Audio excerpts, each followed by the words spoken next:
Adelina asked, "Oma, can you tell me more about our family's history in Mexico? I've been thinking about how hard it must have been for them during the revolution." Oma said, "Of course, my dear. Our family's story is filled with strength and resilience, but it wasn't easy. Let me take you back to 1915 in Hermosillo, Sonora. The revolution was tearing the country apart, and life had become incredibly dangerous." Adelina asked, "What was it like for them? Could they still go to school, or was everything disrupted?" Oma said, "Oh, everything was disrupted. Schools were closed for years. Your great-great-grandfather Hugo and his family lived in constant uncertainty. Revolutionary forces clashed right in their region, and even basic things like food became hard to find.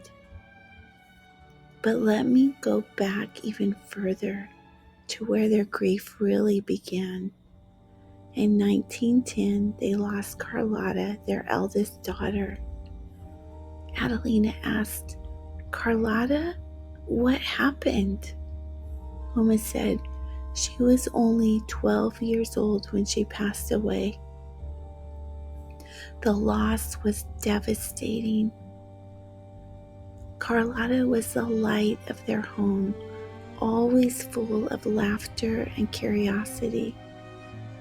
Losing her left a void in the family that was impossible to fill." Francisca and Hugo were heartbroken, and their other children, Edmundo, Ernesto, Francisca, and little Adelina, felt that loss deeply. It was as though the family's foundation had been shaken before the revolution even began. Adelina said, "That must have been so hard for them. And then the revolution came?" Oma said, "Yes, not long after. By 1915, life in Hermosillo had become a daily struggle.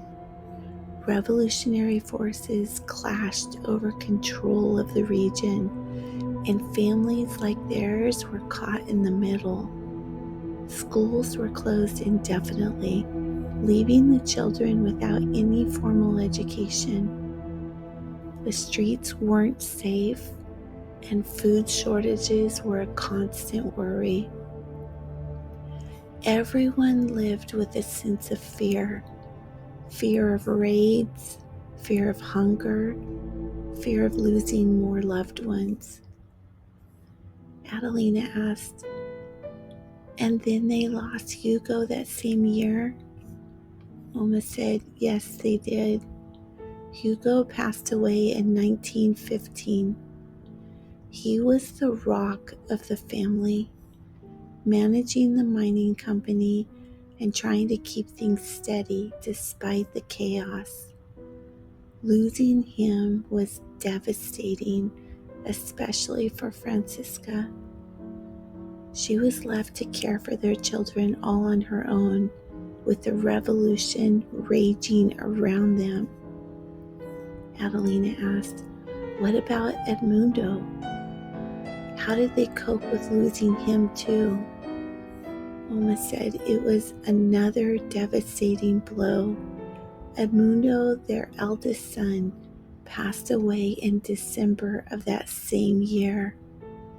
He had been a source of strength for his mother and younger siblings, stepping into a protective role after Hugo's death. His passing left Francisca with only 3 children, Ernesto, Francisca, and little Adelina. The grief they endured was unimaginable. Their home, once filled with laughter and love, became a quiet refuge from the chaos outside. Adelina asked, "How did they even survive all that?" Uma said, "Survival took everything they had, Adelina. Francisca's strength was unyielding, but it came at a cost. She had to bury her grief and focus on keeping her children safe. Revolutionary forces continued to disrupt daily life, sometimes seizing property, other times threatening violence. Families like theirs were constantly on edge, never knowing what the next day would bring." Adelina asked, "Did she start thinking about leaving Mexico then?" Oma said, "It's possible. The revolution was at its peak, and the situation in Hermosillo was growing worse. Neighbors whispered of families fleeing north to the United States, but leaving was not an easy decision. Francisca had deep ties to Mexico. It was her home, the land where she had built her life with Hugo and raised her children. But she also knew that staying might mean risking the lives of her remaining children. The time leading up to Francisca and the children leaving Mexico must have been filled with uncertainty. We don't know exactly when she made the decision to leave, but we do know that survival became her singular focus. She carried the weight of their losses and the responsibility of protecting her children. That's why I say their strength is in us. It's a part of who we are."